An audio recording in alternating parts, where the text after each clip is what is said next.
Hello friend, welcome to my YouTube channel कुटूज़ fire में। दोस्तों, आज हम बात करने वाले हैं भगवान गौतम बुद्ध के बारे में। दोस्तों, भगवान बुद्ध का जीवन कैसा रहा, यह तो हम सभी जानते हैं।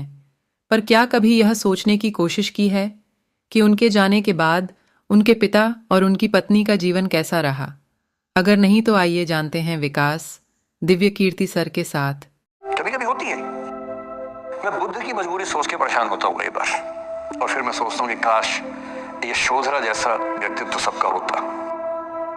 बुद्ध की रियल कहानी क्या है शायद किसी को नहीं पता। मैं जिस कहानी की बात कर रहा हूँ, मैथिली शरण गुप्त नाम के एक बड़े प्रसिद्ध कवि ने यशोधरा नाम की पुस्तक में वो कहानी लिखी है, भूमिका में जिक्र किया।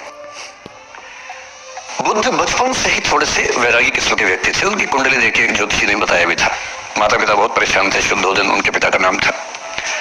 माता पिता ने बहुत कोशिश की कि इस बच्चे का मन विरक्त न हो। अच्छा महल बनवाया, सारी सुविधाएं दी।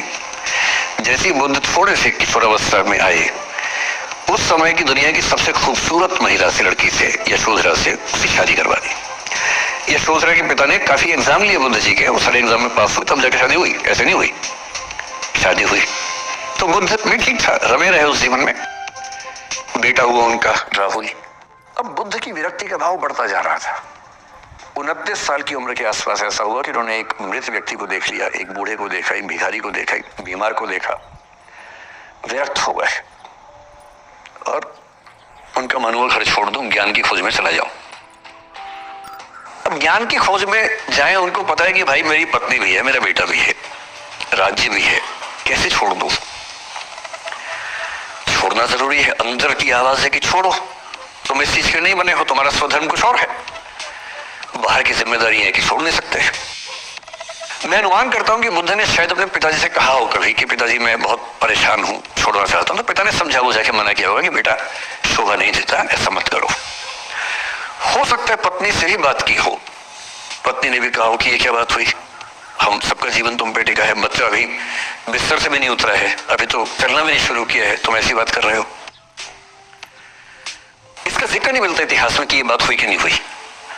और एक दिन बुद्ध ने तय किया और वो आज ही रात को पत्नी और बेटे को सोता हुआ छोड़ के चले गए।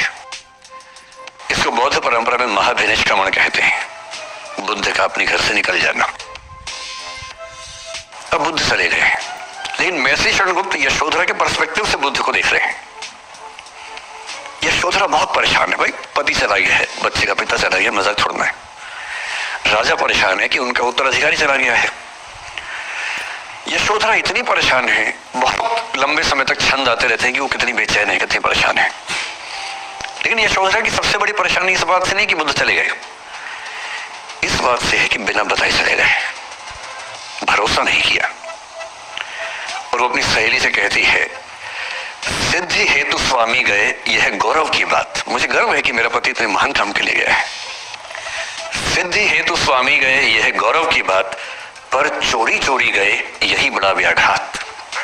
सखी सखी वो मुझसे कहकर जाते, कह तो क्या वो मुझको अपनी पथ बाधा ही पाते, क्या मैं रास्ता रोकती उनका?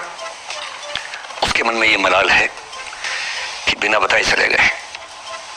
वो इस भाव को लेट गो नहीं कर पा रही है, परेशान है। फिर बुद्ध को ज्ञान मिला 6 साल की तपस्या के बाद। बोधगया में बोधि वृक्ष के नीचे ज्ञान मिला, बात फैल गई। जो 5 शिष्य बुद्ध को छोड़ के भाग गए थे उनके बुरे वक्त में, उन्हीं 5 को बुद्ध ने सबसे पहले ज्ञान दिया सारनाथ में, जिसको धर्म चक्रावर्तन कहते हैं। बुद्ध की ख्याति बढ़ने लगी। शुद्धोधन ने बुद्ध के पास, अपने बेटे के पास कई लोगों को भेजा ये कहने के लिए कि भाई यहां भी तो आओ, हमसे भी तो मिलो। बुद्ध का ऐसा प्रताप था कि जो उनके पास जाता वो बुद्धम शरणम गच्छामि हो जाता, वापस ही नहीं आता।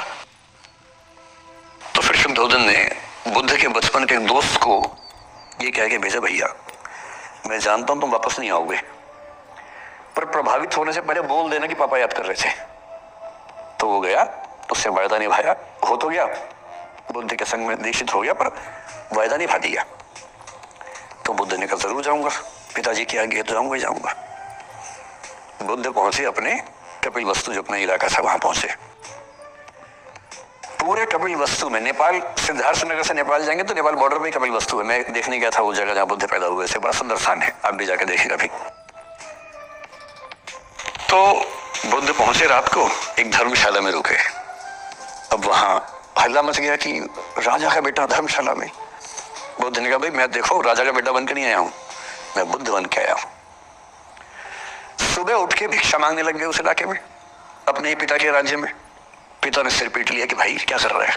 फिर बुद्ध ने सूचना भिजवाई कि मैं बुद्ध हूं, बेटा हूं संयोग से, ठीक है मैं आ रहा हूं मिलने के लिए, पर मैं बुद्ध होके आया हूं, मेरी चर्या है, नियम है, मैं भिक्षा से ही जीवन जीता हूं अपना। ठीक है, पिताजी ने कहा चल कोई बात नहीं।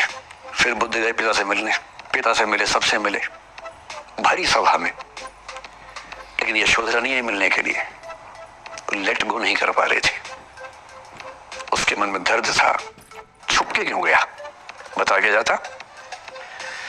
बुद्ध ने पूछा पिता से कि यशोधरा कहाँ है, तो बोले कि वो कह रही है कि अगर बुद्ध मिलना चाहेंगे तो खुद ही मिलने आएंगे मुझसे, मैं क्यों जाऊंगी भाई, आत्मसम्मान भी तो कोई चीज है, मैं क्यों मिलने जाऊं। तो बुद्ध मिलने गए। सोचिए कमरे में यशोधरा बैठी है, राहुल साथ में। अब राहुल थोड़ा सा बड़ा हो गया है, 6-7 साल का है। बुद्ध गए हैं। अब आपके मन में आ रहा है कि बुद्ध वहां जाके बोलेंगे सॉरी मैंने गलत किया, I hurt you, I really feel sorry. बुद्ध है वो बुद्ध, वहां जाके क्या बोल रहे पता है, भिक्षाम देहि, भिक्षा दो। और यशोधरा कितनी महान महिला रही होगी, उसने अपने बेटे का हाथ बाप के हाथ में दे दिया। लेट गो का इससे महान उदाहरण दुनिया के इतिहास में नहीं है कि चलो आखिर तुमने आके झुक के कुछ मांगा तो सही। उसकी जितनी ईगो थी, अहंकार था, सब विगलित हो गया। और जो औरत परेशान थी कि मुझसे बिना बताया गया, उसने अपने बेटे को दे दिया कि इसको लेके जाओ, क्योंकि वो जानती है कि तुम महान काम कर रहे हो, और तुम महान काम कर रहे हो तो मैं क्यों बीच में आऊंगी भाई, मेरा पति महान काम कर रहा है तो मुझे खुशी होनी चाहिए, और तुम्हारी उस खुशी में मैं क्यों पीछे हटूं। बस मुझे भरोसे में लेके जाते तो और खुश होती। दोस्तों, अगर आप चाहते हैं कि ऐसे ही और मोटिवेशनल रोचक कहानियाँ आपको समय समय पर मिलती रहे, इसलिए आप हमारे चैनल के साथ जुड़े रहिए और सबसे पहले वीडियो देखने के लिए चैनल को सब्सक्राइब करिए, ज़रूरतमंद को शेयर भी करिए, और हाँ, कमेंट में बताइए कि आपको वीडियो कैसी लगी। ये प्रतिक्रिया आप हमें लाइक और डिसलाइक करके भी दे सकते हैं। धन्यवाद।